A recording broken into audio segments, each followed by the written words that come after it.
Students, जो अपन next chapter अब revise करने वाले हैं वो है चैप्टर नंबर 4। अपन जो अब रिवीजन करेंगे बेटा वो अब चैप्टर नंबर 4 का करेंगे, जो है structure of atom. Structure of an atom chapter जो है उसका अब अपन रिवीजन करेंगे। बेटा बहुत सिंपल चैप्टर है, लेकिन इस चैप्टर में कॉम्प्लिकेशंस बहुत ज्यादा है। इसमें मॉडल्स हैं थॉमसन, रदरफोर्ड, बोर और इलेक्ट्रॉन डिस्ट्रीब्यूशन। ये 4 इंपॉर्टेंट टॉपिक है इस चैप्टर में। अब क्या करना है बेटा अपन को, अपन फर्स्ट देखते हैं कि इस चैप्टर में है क्या क्या। तो फर्स्ट अपन जो है इसका इंट्रोडक्शन वाला पार्ट रिवाइज करेंगे। फर्स्ट जो अपन इसका रिवीजन करेंगे वो कौन सा पार्ट है बेटा, इंट्रोडक्शन वाला part. We know that atom is matter is consist of atom, यानी कोई भी मैटर है बेटा टाइनी पार्टिकल्स का बना होता है जिसको अपन एटम कहते हैं। अब एटम के अंदर क्या क्या होता है बेटा, अपन ने एक थ्योरी पढ़ी थी डाल्टन के अकॉर्डिंग। डाल्टन ने क्या कहा था कि एटम क्या है, इनडिविजिबल, एटम डिवाइड नहीं हो सकता। बट यहाँ पे एटम के 3 सब पार्ट्स होते हैं, 3 सब एटॉमिक पार्टिकल्स होते हैं एटम के। एटम डिवाइड तो नहीं हो सकता, बस उनके अंदर 3 चीजें और होती है, यानी अपन एटम को क्लासिफाई जरूर कर सकते हैं। तो वहां पे डाल्टन की थ्योरी फेल हुई। डाल्टन ने क्या कहा था कि atom is indivisible, but atom में तो 3 पार्टिकल्स हैं, तो एटम डिवाइड तो नहीं हो सकता, बट उसके डिविजिबिलिटी पार्ट तो है ना बेटा, 3 सब एटॉमिक पार्ट होते हैं। तो यहाँ पे एटम के 3 पार्ट कौन कौन से होते हैं? 3 बेटा ये होते हैं प्रोटॉन, इलेक्ट्रॉन और न्यूट्रॉन। ये एटम के 3 सब एटॉमिक पार्टिकल्स होते हैं, ठीक है। अब प्रोटॉन, इलेक्ट्रॉन और न्यूट्रॉन होते हैं और एक न्यूक्लियस होता है। अब क्या होता है बेटा, न्यूक्लियस के अंदर तो रहते हैं प्रोटॉन और न्यूट्रॉन। P+ लिख रहा हूं, P+ का मतलब प्रोटॉन होता है और NO का मतलब न्यूट्रॉन होता है, ठीक है। P+ का मतलब प्रोटॉन है, P+ का मतलब प्रोटॉन है और NO, N0 है, 0 का मतलब न्यूट्रॉन है। न्यूक्लियस के अंदर प्रोटॉन और न्यूट्रॉन होते हैं, यानी न्यूक्लियस के ऊपर चार्ज क्या आएगा, न्यूक्लियस एक पॉजिटिवली चार्ज होता है, न्यूक्लियस एक पॉजिटिवली चार्ज होता है। नेक्स्ट है इसके बाद जो न्यूक्लियस के आसपास घूमता है, यानी वो है इलेक्ट्रॉन।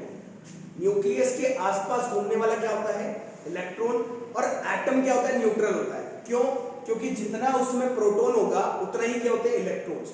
जैसे मान लो प्लस मतलब ऐसा लिख लो, प्रोटॉन अगर 10 है तो +10 होगा चार्ज उसके ऊपर, और इलेक्ट्रॉन है 10 तो उसके ऊपर होगा -10। तो प्लस और माइनस कैंसिल हो जाएंगे, आंसर आपका आएगा 0। यानी एटम क्या होता है, न्यूट्रल चार्ज होता है। Atom is electrically neutral. Atom हमेशा इलेक्ट्रिकली क्या होता है, न्यूट्रल होता है। इलेक्ट्रिकली न्यूट्रल क्यों होता है? क्योंकि प्रोटॉन और इलेक्ट्रॉन का चार्ज सेम होता है, इसलिए एटम इलेक्ट्रिकली क्या है, न्यूट्रल। क्लियर? ये एटम में 4 चीजें होती है, प्रोटॉन, इलेक्ट्रॉन, न्यूट्रॉन और न्यूक्लियस। क्लियर? नेक्स्ट है अब इनकी डिस्कवरी। पहले डिस्कवर हुआ बेटा इलेक्ट्रॉन। तो इलेक्ट्रॉन डिस्कवर कैसे हुआ, ठीक है। इलेक्ट्रॉन को डिस्कवर करने वाले थे जे थॉमसन, साइंटिस्ट थे। जे थॉमसन करके बेटा एक साइंटिस्ट थे जिन्होंने किसको डिस्कवर किया था, इलेक्ट्रॉन को। अब इन्होंने इलेक्ट्रॉन को डिस्कवर किया कैसे, ये इंपॉर्टेंट है। तो इन्होंने क्या किया बेटा, कैथोड रेज होती है, ठीक है, cathode rays pass through gas discharge tube. Cathode ray pass through gas discharge tube. अब क्या हुआ, इन्होंने कैथोड रेज। अब बेटा अपन ने पढ़ा है कैटायन, एनायन पढ़ा है।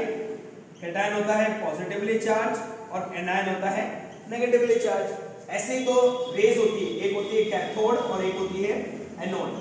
ये जस्ट अपोजिट होती है कैटायन और एनायन की। कैटायन अगर पॉजिटिव था तो कैथोड क्या होगी, नेगेटिव। एनायन अगर नेगेटिव था तो एनोड क्या होती है, पॉजिटिव। यानी कैथोड रेज नेगेटिवली चार्ज होती है और एनोड रेज पॉजिटिवली चार्ज होती है as compare to cation and anion. Clear? तो कैटायन पॉजिटिवली चार्ज होते थे तो एनायन क्या है, नेगेटिवली चार्ज। तो कैथोड क्या होंगे, नेगेटिव, और एनोड क्या होगी, पॉजिटिव। ये रेज होती है जो गैस डिस्चार्ज ट्यूब में फेंकी। यानी गैस डिस्चार्ज ट्यूब क्या है, एक पूरा वैक्यूम का बना होता है, ठीक है। उसके अंदर क्या करे इन्होंने, कैथोड रेज को हिट करवाया, पार्टिकल्स को भेजा। भेजने से क्या हुआ, कैथोड रेज जैसे भेजी बेटा, ठीक है, तो उसमें क्या हुआ कि हल्का सा थोड़ा सा क्या है, गैस डिस्चार्ज ट्यूब में ना जो गैस डेवलप हुई वो कौन सी होगी आप बताओ। अगर मैं कैथोड रेज भेज रहा हूं तो उस गैस का चार्ज कैसा होगा, नेगेटिवली चार्ज होगा। यही इनको डिपेक्ट करना था कि भाई जब मैं कैथोड रेज को भेजता हूं तो कौन सी गैस डेवलप होगी। तो इन्होंने देखा कि वहां पे देखो जो गैस डिस्चार्ज ट्यूब होती है ना वो वैक्यूम ही होता है, ठीक, उसके अंदर कोई दूसरा पार्टिकल नहीं होता। जैसे ही उन्होंने कैथोड रेज को फेंका तो वो कैथोड रेज वाली गैस ही डेवलप हुई, और कैथोड रे कौन सी थी, नेगेटिवली चार्ज। तो इन्होंने बोला कि कैथोड रे से क्या डिस्कवर हुआ, इलेक्ट्रॉन। तो इलेक्ट्रॉन को डिस्कवर करने वाला जो साइंटिस्ट था जे थॉमसन, उसने ऐसे ही डिस्कवर किया, कैथोड में रेज फेंकी, जिससे क्या पता पड़ा इसको कि कैथोड में जो रेज है वो नेगेटिवली चार्ज है, और नेगेटिवली चार्ज को इसने नाम दिया इलेक्ट्रॉन। इसने नाम क्या दे दिया, इलेक्ट्रॉन। क्लियर। नेक्स्ट, इलेक्ट्रॉन नाम देने के बाद, ठीक है, अब अपन को पता होना चाहिए इलेक्ट्रॉन का मास कितना होता है। तो मास ऑफ इलेक्ट्रॉन, बहुत सारे बच्चों का क्वेश्चन था, तो ये लो मास ऑफ इलेक्ट्रॉन होता है 9 × 10⁻⁻28 ग्राम। 9 × 10⁻⁻28 ग्राम। पहले मैंने -24 लिखा था, -28 है, ठीक है, आप ये लिख लीजिएगा, कोई दिक्कत नहीं आएगी, ठीक। ये मास पूछा नहीं जाता, आपको केवल कंपैरिजन में पूछा जाता है कि इलेक्ट्रॉन और प्रोटॉन के मास में कितना डिफरेंस है। तो प्रोटॉन का मास बहुत ज्यादा होता है, ठीक है, प्रोटॉन का मास ज्यादा होता है, तो वो इलेक्ट्रॉन से कितना ज्यादा है, तो 2000 टाइम्स ज्यादा होता है, 1800 टाइम्स ज्यादा होता है, बट अपन ऑलमोस्ट मान लेते हैं कि 2000 टाइम्स क्या होता है, ज्यादा होता है। बस चार्ज क्या आएगा इलेक्ट्रॉन पे, तो इलेक्ट्रॉन पे जो चार्ज आता है बेटा वो है -1। इलेक्ट्रॉन पे जो चार्ज आता है वो क्या है, -1। क्लियर। तो ये कुछ इलेक्ट्रॉन की प्रॉपर्टीज है जो आपको पता होनी चाहिए। नेक्स्ट इसके बाद आया प्रोटॉन।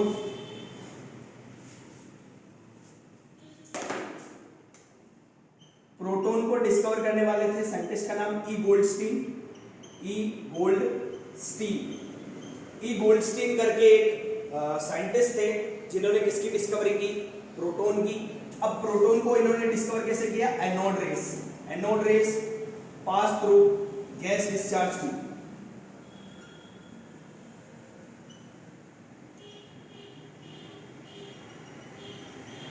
इन्होंने क्या करी, एनोड रेस को गैस डिस्चार्ज ट्यूब से पास कराया। जब इन्होंने एनोड रेस को गैस डिस्चार्ज ट्यूब से पास कराया बेटा, तो पॉजिटिव रेस निकली, और इन्होंने पॉजिटिव रेस को क्या नाम दे दिया, प्रोटॉन। सेम इन्होंने क्या किया, बस थॉमसन का आइडिया ही यूज किया। थॉमसन ने कैथोड ली थी, इन्होंने एनोड ली थी। एनोड लेने से क्या हुआ, पॉजिटिवली रेडिएशंस निकली, इन्होंने उसका नाम क्या दे दिया, प्रोटॉन।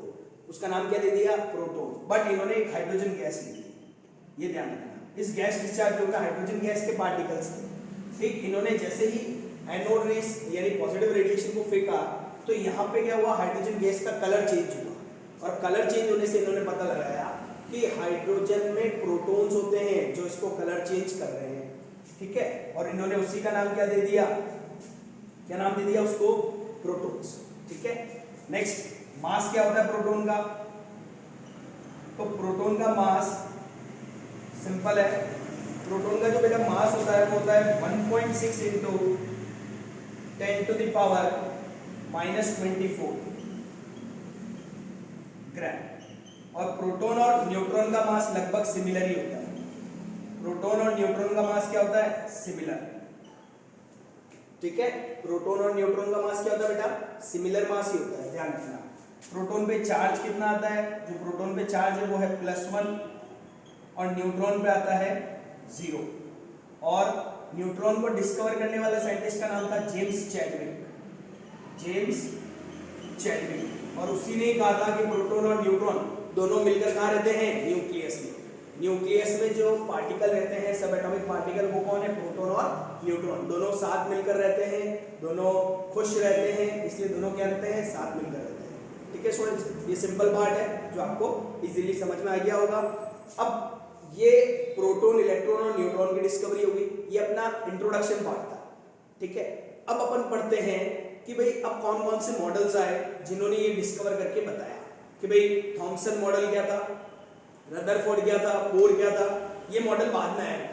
ठीक, फिर अपन वो पढ़ते हैं, ठीक है, नेक्स्ट वीडियो में देख लेना आप। Good morning students.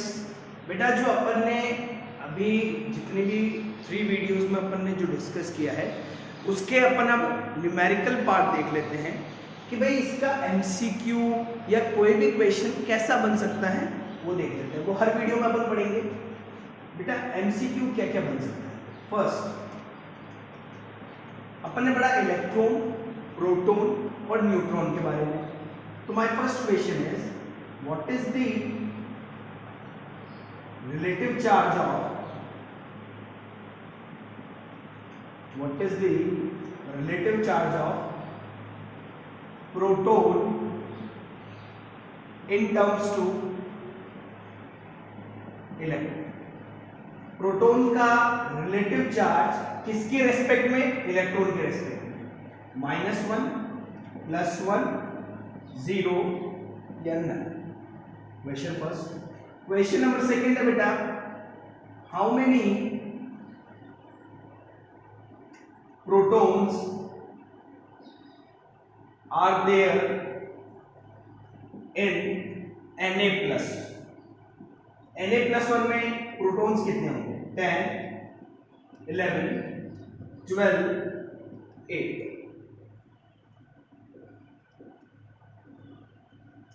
Protons are dash fixed, not fixed,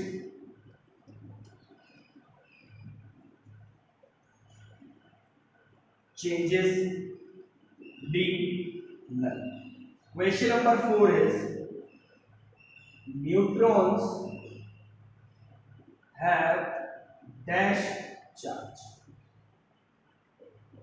+1, -1, 0, none।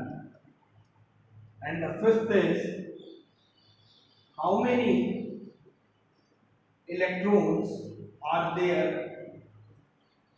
in Mg2+, 11, 12, 10 or 8। This is my questions to you students. You have to find these 5 questions. You have to solve these 5 questions.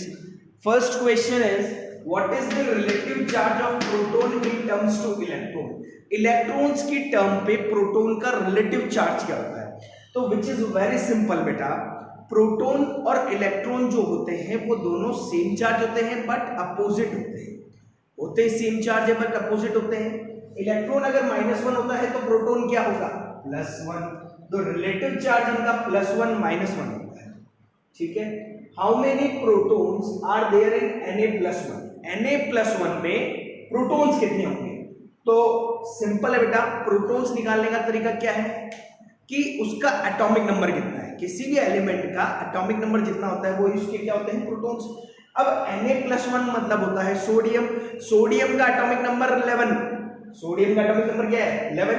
So protons will be also 11। Protons कितने present होंगे बेटा, 11 ही present होंगे। Clear. Electrons change होते रहते हैं लेकिन protons और न्यूट्रॉन्स सेम रहते हैं because they are present in nucleus. Protons are fixed, not fixed, changes और नन। प्रोटॉन्स हमेशा क्या रहते हैं, फिक्स्ड रहते हैं, कभी भी चेंज नहीं होते हैं। Neutrons have dash charge. Neutrons के ऊपर कौन सा चार्ज आता है, +1, -1, 0 और नन। न्यूट्रल चार्ज होता है इसलिए 0 आता है। How many electrons are there in Mg2+। Mg2+ का मतलब होता है मैग्नीशियम। मैग्नीशियम का नंबर होता है 12, तो उसके अंदर इलेक्ट्रॉन्स भी होने चाहिए 12, बट यहाँ पे 2+ लगा हुआ है। 2+ का मीनिंग ये होता है कि उसने 2 डोनेट कर दिए। 2 क्या कर दिए, डोनेट। 12 में से 2 डोनेट कर दिए तो अब इलेक्ट्रॉन कितने बचे, 10, which is right, simple। Clear students? These are the 5 questions you need to solve। Clear? Next 5 questions बहुत सिंपल है बेटा क्वेश्चंस ये।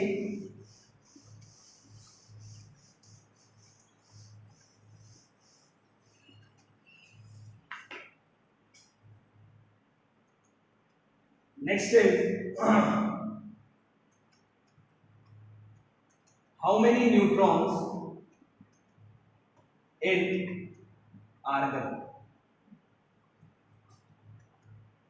80, 20, 36, 22. Seventh is how many electrons are there in neon? 8, 10, 11, 2. Question number 8. How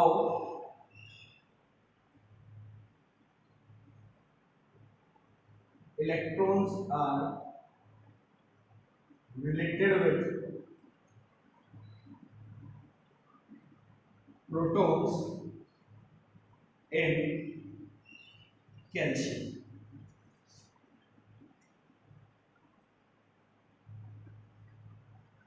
Electron and proton are different in number. Question: same in number. C both, and the D is none. Question number 9.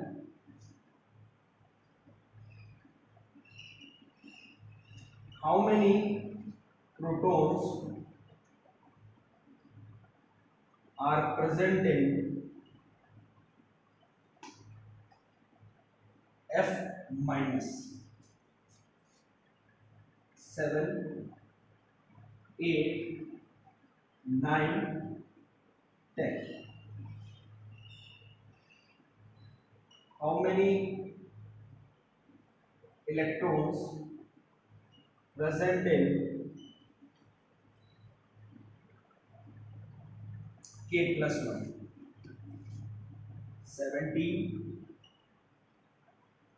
18, 19, 20. These are the next 5 questions you need to answer. Clear, students? How many neutrons in argon? First we have to find the atomic number of argon. The atomic number of argon is 80. Clear, students? मैंने आपको trick से याद कराया था कि argon का atomic मास 40 होता है. What is the mass of argon? 40. Clear? तो आर्गन का एटॉमिक मास अगर 40 होता है, ठीक है, ये एक्सेप्शनल केस था. और भाई अगर आपको न्यूट्रॉन्स निकालने हैं तो एटॉमिक मास में से प्रोटॉन माइनस कर दो. If you subtract atomic mass by protons, then you will get neutrons.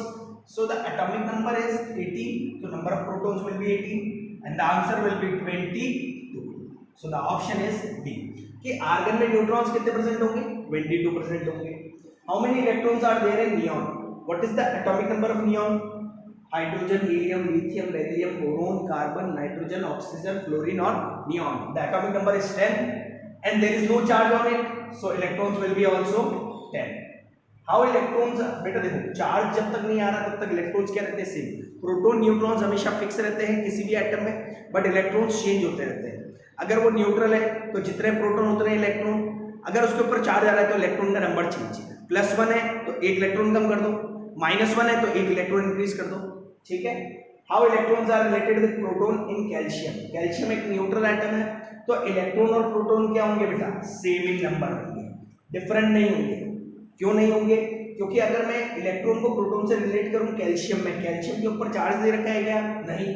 तो दोनों का नंबर क्या होगा? सेम होगा. How many protons are present in F minus? F minus जो एलिमेंट है उसमें प्रोटॉन्स कितने प्रेजेंट है? तो बेटा बहुत सिंपल है. प्रोटॉन्स निकालने के लिए F का एटॉमिक नंबर पता होना चाहिए, वो होता है 9. So answer will be 9 because ये नेगेटिव चार्ज पे केवल इलेक्ट्रॉन्स डिपेंड करते हैं, प्रोटॉन्स डिपेंड नहीं करते. How many electrons present in K+1? K के ऊपर +1 है तो आपको बताने हैं इलेक्ट्रॉन्स कितने होंगे. K+1 का मतलब होता है एक इलेक्ट्रॉन डोनेट कर चुका है पोटेशियम. अब first you need to find the atomic number of potassium. What is the atomic number of potassium? Think about it. 19. Clear? The atomic number of potassium is 19. So if it donates 1 electron then it becomes 18, so the answer will be B option. B is 18. Clear students? Very simple questions. ठीक है, देखिएगा hydrogen का बल निकाल दिया, proton electron और neutron निकाल दी atomic mass से। प्रोटॉन प्लस न्यूट्रॉन होता है, ठीक है। ये पहले पढ़ा कि sum of proton and neutron, mass किससे निकलेगा, sum of proton and neutron. Atomic mass हमको पता है 1, ठीक है। एटॉमिक मास को अपने याद करेंगे, प्रोटॉन इसके अंदर 1, एटॉमिक नंबर से प्रोटॉन निकल जाएगा, न्यूट्रॉन ऑब्वियस से आंसर आ जाएगा आपका। चलिए नेक्स्ट दूसरा एलिमेंट है हीलियम। हीलियम के अंदर प्रोटॉन कितने होंगे, जितना एटॉमिक नंबर। क्या हीलियम के ऊपर चार्ज आ रहा है, नहीं, तो इलेक्ट्रॉन भी। अब न्यूट्रॉन निकालने की बात है, न्यूट्रॉन क्या होगा, हीलियम का एटॉमिक मास होता है बेटा 4, ठीक है। 2 इवन है into 2 4, proton plus neutron, proton है 2, न्यूट्रॉन निकालने हैं तो न्यूट्रॉन कितने आएंगे बेटा 4 - 2 इज इक्वल्स टू 2, तो इसके न्यूट्रॉन्स कितने होते हैं, 2 होते हैं, ठीक है। नेक्स्ट बात करते हैं लिथियम। लिथियम के अंदर प्रोटॉन कितने होंगे, तो 3, क्योंकि एटॉमिक नंबर 3 है, इसके ऊपर कोई चार्ज नहीं आ रहा है, यानी इलेक्ट्रॉन भी कितने होंगे 3। अब न्यूट्रॉन कितने होंगे, न्यूट्रॉन कितने होंगे, 3 होता है और 7 होना चाहिए, 3 × 2 + 1 3 प्लस न्यूट्रॉन, तो न्यूट्रॉन होंगे बेटा 4, 7 में से 3 गए 4 आएगा आंसर। ऐसे ही बेरिलियम का निकालोगे, बेरिलियम के प्रोटॉन 4, इलेक्ट्रॉन भी 4, न्यूट्रॉन होते हैं 5, क्योंकि 9 होता है इसका, ठीक है। 9 - 4 होगा तो 5 आंसर आ जाएगा। बोरोन 5 5 6, कार्बन 6 6 6, नाइट्रोजन 7 7 और 7, ठीक है। ऐसे निकालना है आपको प्रोटॉन इलेक्ट्रॉन न्यूट्रॉन। प्रोटॉन क्या होता है, जितना उसका एटॉमिक नंबर हो प्रोटॉन, अगर उसके ऊपर चार्ज कुछ नहीं है तो प्रोटॉन और इलेक्ट्रॉन का नंबर क्या होगा, सेम। और न्यूट्रॉन आपको निकालना है, एटॉमिक मास में से प्रोटॉन को माइनस कर दो तो आपका क्या आ जाएंगे, न्यूट्रॉन्स। क्या आ जाएंगे, न्यूट्रॉन्स। अगर आप इन दोनों को ऐड करते हैं तो एटॉमिक मास निकल रहा है, देखो हाइड्रोजन का एटॉमिक मास 1 होता है, 1 + 0 1 आ रहा है।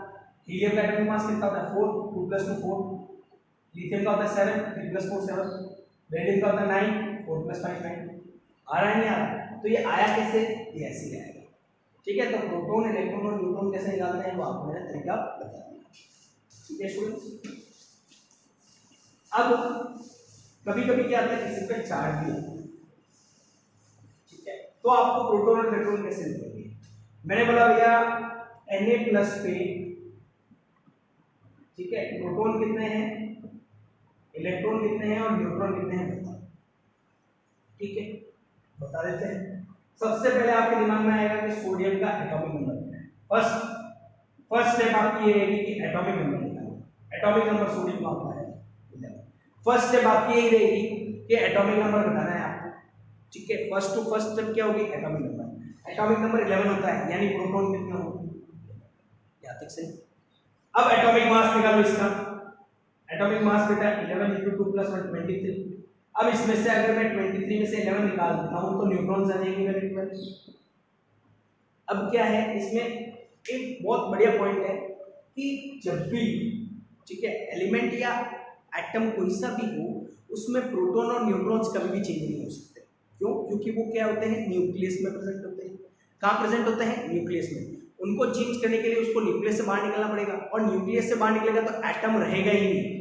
एटम का न्यूक्लियस गायब तो एटम भी खुद भी गायब, ठीक है। तो प्रोटॉन और न्यूट्रॉन हमेशा कांस्टेंट रहेंगे, कभी भी चेंज नहीं होते। मैंने अभी बताया था चेंज कौन होता है, इलेक्ट्रॉन।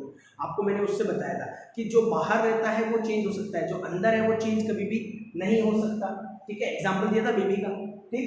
तो सोडियम जो है Na+, उसमें 11 तो प्रोटॉन है, 12 न्यूट्रॉन है, जो नॉर्मल सोडियम में भी होते हैं। +1 का चार्ज का मतलब ये है कि जो प्रोटॉन है वो एक ज्यादा है इलेक्ट्रॉन से, जो प्रोटॉन है वो इलेक्ट्रॉन से एक ज्यादा है। +1 का मतलब क्या होता है, आपने डोनेट किया है या गेन किया है। देखो जब भी इलेक्ट्रॉन कोई डोनेट करता है तो पुण्य का काम करता है तो उसके पॉजिटिव जुड़ता है, और जब भी कोई छीन के लेता है तो उसके ऊपर नेगेटिव जुड़ता है, यानी उसने गलत काम किया। भाई छीन के खाना गलत बात है या नहीं, ऑब्वियसली गलत बात है, जिसके कारण उस पर कौन सा चार्ज, नेगेटिव चार्ज, ठीक। और वही इलेक्ट्रॉन की बात करूं, इलेक्ट्रॉन डोनेट या गेन हो सकते हैं, प्रोटॉन और न्यूट्रॉन डोनेट और गेन नहीं हो सकते। माइंड में क्लियर रखना, प्रोटॉन और neutron always remain same. Proton and neutron always remain same. Change कौन होते हैं? इलेक्ट्रॉन्स। चेंज कौन होंगे? इलेक्ट्रॉन्स। तो आपने यहां देखा Na+1 में प्रोटॉन तो 11 है, न्यूट्रॉन 12 है। अब मैंने +1 लिखा, +1 का मतलब उसने एक किसी को डोनेट किया। एक इलेक्ट्रॉन डोनेट करने का मतलब, पहले Na के पास कितने होते थे? इलेक्ट्रॉन 11 होते थे। जितने प्रोटॉन है उतने न्यूट्रॉन होते, इलेक्ट्रॉन होते थे। 11 में से 1 गया तो इलेक्ट्रॉन कितने बचे? 10। कितने बचे? 10। क्लियर? Na+1 का मतलब है कि उसने एक इलेक्ट्रॉन डोनेट किया। जब नहीं किया था तब प्रोटॉन और इलेक्ट्रॉन सेम रहते हैं, 11, लेकिन उसने डोनेट किया तो कितने हो गए? 10। क्लियर? तो ये मेथड रहता है आपका निकालने का। एक और एग्जांपल से करते हैं, 4-5 एग्जांपल करेंगे तभी आपको समझ में आएगा, बाकी नहीं आएगा।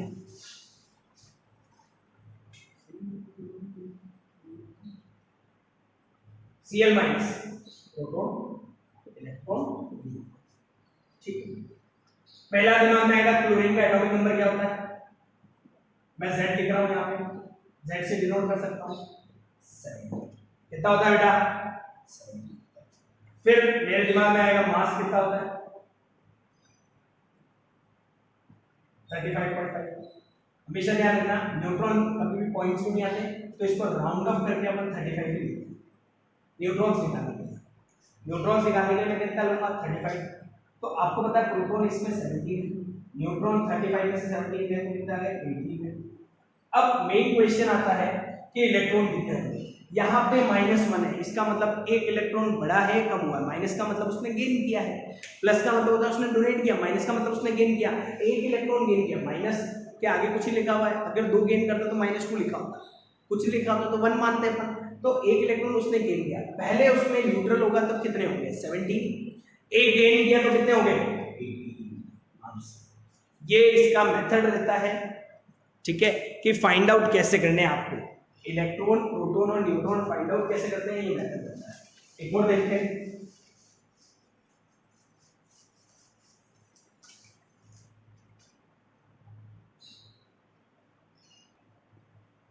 H2-, इसमें प्रोटॉन बता रहे हैं। सबसे पहले दिमाग में आएगा एटॉमिक नंबर निकालेंगे, सल्फर का 16 होता है। एटॉमिक मास होता है इसका 32। प्रोटॉन जितना एटॉमिक नंबर उतने प्रोटॉन, यानी एटॉमिक नंबर अगर इसका 16 है then proton will be 16। Neutron 32 - 16। Atomic mass का फॉर्मूला होता है, वापस सुन लीजिएगा, प्रोटॉन प्लस न्यूट्रॉन। तो प्रोटॉन अगर 16 है, एटॉमिक मास अगर 32 है, तो न्यूट्रॉन भी कितने हैं? 16। अब H2- का मतलब 2 इलेक्ट्रॉन गेन किए हैं, डोनेट किए। ऑब्वियस से 2 इलेक्ट्रॉन उसने क्या किए? गेन किए। इलेक्ट्रॉन गेन किए, पहले उसमें 16 प्रोटॉन थे तो 16 इलेक्ट्रॉन होते थे। अब गेन किए हैं तो इसमें इलेक्ट्रॉन कितने हो गए? 18। आप इस वीडियो को 2 बार देखें, 3 बार देखें, अपने आप समझ में आएगा। क्लियर? 2 से 3 बार देखेंगे आपको इजीली समझ में आ जाएगा बेटा। ऐसा कोई हार्ड सिस्टम नहीं है। प्रोटॉन न्यूट्रॉन फिक्स रहते हैं, इलेक्ट्रॉन बार बार क्या होते हैं? Change according to charge. Charge के अकॉर्डिंग वो क्या होंगे? चेंज होंगे। अगर इलेक्ट्रॉन डोनेट करेगा तो प्लस, यानी वो कम हो जाएंगे। अगर वो गेन करेगा तो बढ़ जाएंगे। डोनेट करेगा तो कम होंगे और गेन करेगा तो बढ़ जाएंगे। यानी प्लस चार्ज आ रहा है यानी इलेक्ट्रॉन कम होंगे, नेगेटिव चार्ज आ रहा है यानी ज्यादा होंगे। ठीक है? आप पैसा अगर डोनेट करते हैं तो आपके पास पैसा कम होता है, बढ़ता है, ये एक फैक्ट है। ठीक है? अब वो संत महात्मा जो होते हैं वो तो यही कहते हैं कि भाई आप जितना दोगे उतना दुगना वापस मिलेगा। वो नहीं बोल रहा हूँ मैं, सिंपल चीज बोल रहा हूँ। आपके पास 100 रुपीज है, आपने 50 डोनेट कर दिए, तो क्या आपके पास 50 रहेंगे या 100 रहेंगे? 50 ही रहेंगे। मैं ये नहीं बोल रहा हूँ कि आपके जो चित्रगुप्त जी बही खाता चला रहे हैं उसमें आपके क्या लिख रहे हैं कि भाई इसने बहुत अच्छा काम किया है तो इसको 50 के 100 और दे देते हैं। वो नहीं बोल रहा हूँ, मैं बोल रहा हूँ एक्चुअल अमाउंट कितना रहेगा। भाई 100 थे, 50 डोनेट कर दिए तो रहे कितने? 50 रहेंगे। ठीक है? तो यहाँ पे देखो, इलेक्ट्रॉन डोनेट करने का मतलब उसके इलेक्ट्रॉन कम होंगे और इलेक्ट्रॉन गेन करने का मतलब उसके इलेक्ट्रॉन क्या होंगे? ज्यादा होंगे। चेंज हमेशा इलेक्ट्रॉन होगा। प्रोटॉन और न्यूट्रॉन क्या रहेंगे? Fixed. Proton and neutron will be fixed. Clear? Next इसके बाद स्टूडेंट्स, प्रोटॉन इलेक्ट्रॉन न्यूट्रॉन के बाद अब अपन देखते हैं कि जो नेक्स्ट टर्म है अपनी, ठीक है, इसके बाद जो नेक्स्ट है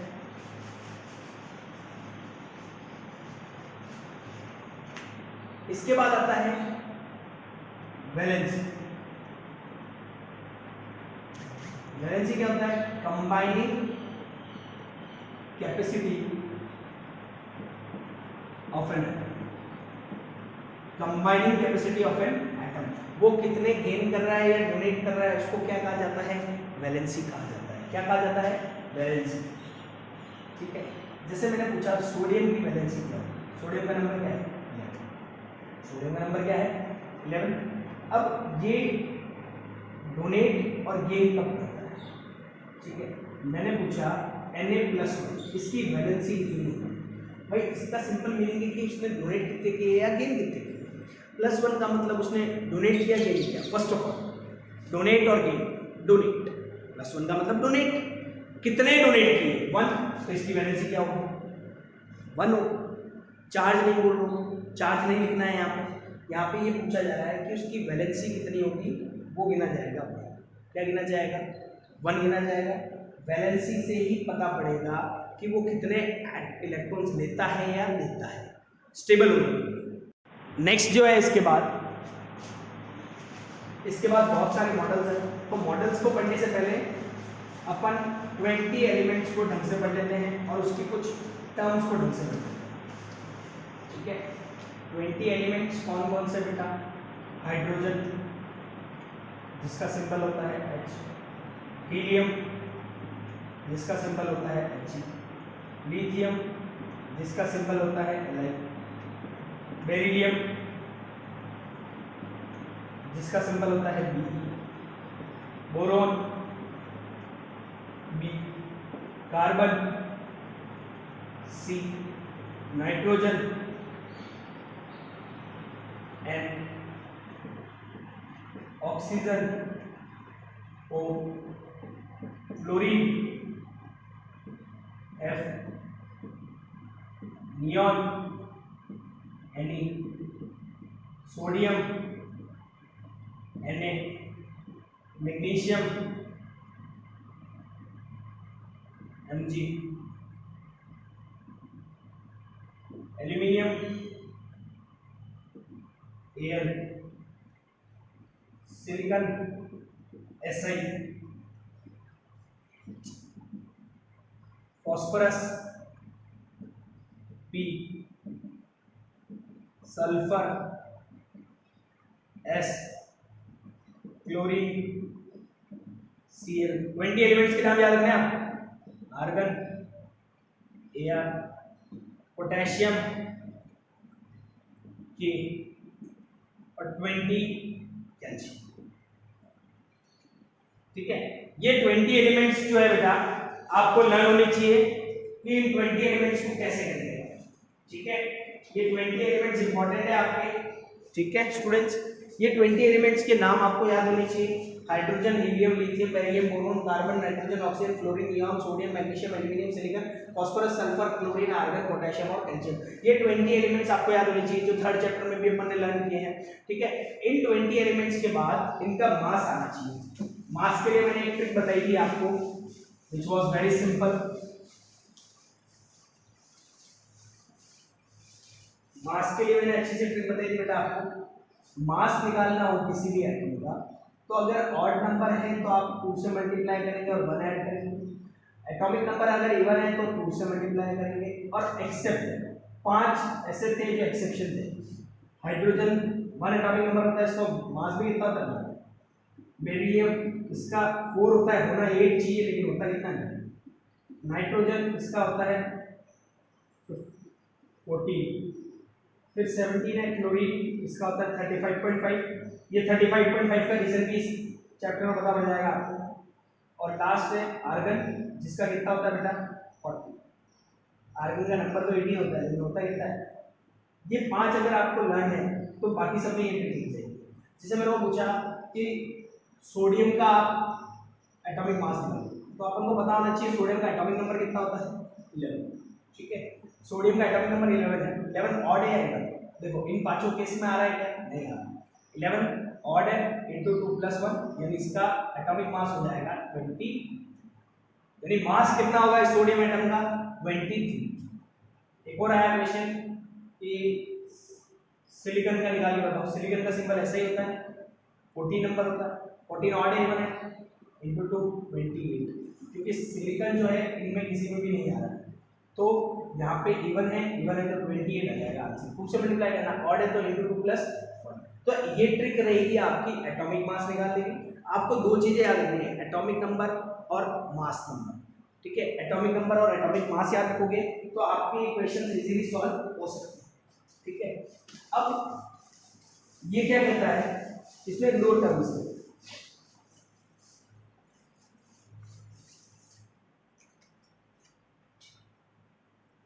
एटॉमिक नंबर और मास नंबर। मैंने आपको बता दिया एटम में तीन चीजें प्रेजेंट है, प्रोटॉन, इलेक्ट्रॉन और न्यूट्रॉन। एटॉमिक नंबर के बारे में क्या बोलता है ये? Number of protons present in the nucleus. इसका मतलब होता है sum of protons and neutrons in the nucleus. दोनों चीजों को ढंग से समझना। एटॉमिक नंबर के बारे में बोलता है कि भाई न्यूक्लियस में जितने प्रोटॉन प्रेजेंट है उसका एटॉमिक नंबर होगा, और मास नंबर के बारे में बोलता है जितने प्रोटॉन और न्यूट्रॉन है उनका सम क्या होगा? Mass number. ठीक है, अब यहाँ पे एक चीज पढ़ेंगे कि भाई एटॉमिक नंबर के बारे में ये बोल रहा है प्रोटॉन, मास नंबर के बारे में बोल रहा है प्रोटॉन और न्यूट्रॉन, तो इलेक्ट्रॉन का क्या होगा? तो किसी भी एटम को अगर देखोगे तो ये न्यूक्लियस है बेटा, इलेक्ट्रॉन आसपास में रिवॉल्व करता है। ठीक है, और प्रोटॉन और न्यूट्रॉन ये दोनों कहाँ प्रेजेंट होते हैं? न्यूक्लियस में। न्यूक्लियस में प्रोटॉन और न्यूट्रॉन होते हैं, और ये बाहर जो घूमते हैं वो क्या होते हैं? इलेक्ट्रॉन। ठीक है, अब जो बाहर घूमता है, ठीक, देखो सिंपल चीज है, एक बेबी है जो मदर के पेट में है, ठीक है, यूट्रस में है, अनबॉर्न है, बॉर्न अप होगा, ठीक, और एक है जो बाहर निकल चुका है। ठीक, घूम कौन सकता है? अंदर वाला या बाहर वाला? ऑब्वियस से बाहर वाला। तो न्यूक्लियस के बाहर जो प्रेजेंट है इलेक्ट्रॉन्स, वो इजीली क्या कर सकते हैं? घूम सकते हैं। लेकिन वही अंदर जो कैद है, ठीक है, उसको क्या रखा है? जेल में, तो वो घूम पाएगा क्या? नहीं, वो वहीं रहेगा, बाहर निकल नहीं पाएगा। तो इलेक्ट्रॉन्स हमेशा चेंज हो सकते हैं, ये कभी भी चेंज नहीं हो सकते। न्यूक्लियस कभी भी चेंज नहीं हो सकता है, हमेशा ध्यान रखना। न्यूक्लियस चेंज नहीं होगा तो प्रोटॉन और न्यूट्रॉन भी कभी भी चेंज नहीं होंगे। चेंज कौन हो सकता है? इलेक्ट्रॉन। हमेशा ध्यान रखिएगा, चेंज कौन हो सकता है? इलेक्ट्रॉन। प्रोटॉन और न्यूट्रॉन कभी भी चेंज नहीं हो सकते।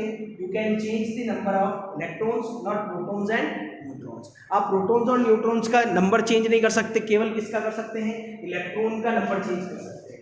अब इसको चेंज करने का तरीका देखिए बेटा, अब आपको आएगा क्वेश्चन कि भैया एक एटम दे रखा है, उसके प्रोटॉन भी बताओ, न्यूट्रॉन भी बताओ और इलेक्ट्रॉन भी बताओ। तो मैं आपको दो चीजें समझा रहा था। एटॉमिक नंबर क्या होता है? प्रोटॉन होता है, कि प्रोटॉन कितने प्रेजेंट है। ठीक है, न्यूक्लियस में जितने प्रोटॉन प्रेजेंट होंगे वो उसका क्या होगा? Atomic number. इसको डिनोट करते हैं बेटा Z से। इससे डिनोट करते हैं Z से।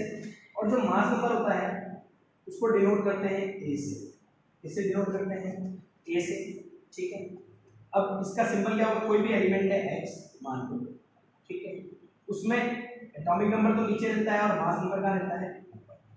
किसी भी एलिमेंट को लिखने का तरीका ये होता है कि एलिमेंट, उसका एटॉमिक नंबर और मास नंबर ऐसे लिखा जाता है। ठीक है, अब जैसे मैं आपसे बात करता हूँ कि प्रोटॉन और इलेक्ट्रॉन और न्यूट्रॉन निकालना है, ठीक है, तो एक चीज और सुन लो, जितना उसका एटॉमिक नंबर है यानी उतने ही क्या होंगे? प्रोटॉन्स।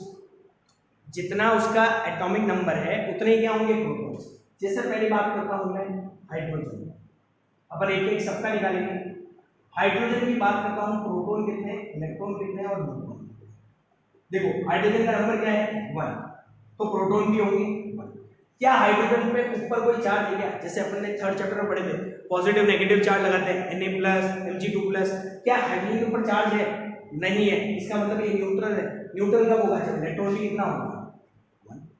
भाई हाइड्रोजन के ऊपर कुछ चार्ज लिखा हुआ है क्या? H+1 +2 +3 कुछ भी लिखा हुआ है? नहीं लिखा हुआ है। नहीं लिखा हुआ है इसका मतलब जितने प्रोटॉन उतने इलेक्ट्रॉन, तभी तो वो कैंसिल होकर न्यूट्रल चार्ज बन रहा है। हाँ या ना? अब अपन ने क्या पढ़ा कि एटॉमिक मास का जो फॉर्मूला होता है वो होता है प्रोटॉन प्लस न्यूट्रॉन। अब अपन को पता है हाइड्रोजन का एटॉमिक मास कितना होता है? 1। प्रोटॉन कितने हैं? 1। तो न्यूट्रॉन कितने होंगे? निकाल लीजिए आप। न्यूट्रॉन कितने होंगे बेटा? 1 - 1, यानी न्यूट्रॉन कितने परसेंट होंगे? 0। ये एक ही ऐसा एटम है जिसमें न्यूट्रॉन्स कितने होते हैं? 0 होते हैं। यानी मास कंप्लीटली किस पे डिपेंड कर रहा है? प्रोटॉन पे। एटॉमिक नंबर भी कंप्लीटली डिपेंड किस पे कर रहा है? प्रोटॉन पे। तो प्रोटॉन, इलेक्ट्रॉन और न्यूट्रॉन निकालने का ये तरीका होता है। ठीक है स्टूडेंट्स, अब अपन एक एक एलिमेंट के निकालते हैं, कोई दिक्कत नहीं आएगी आपको।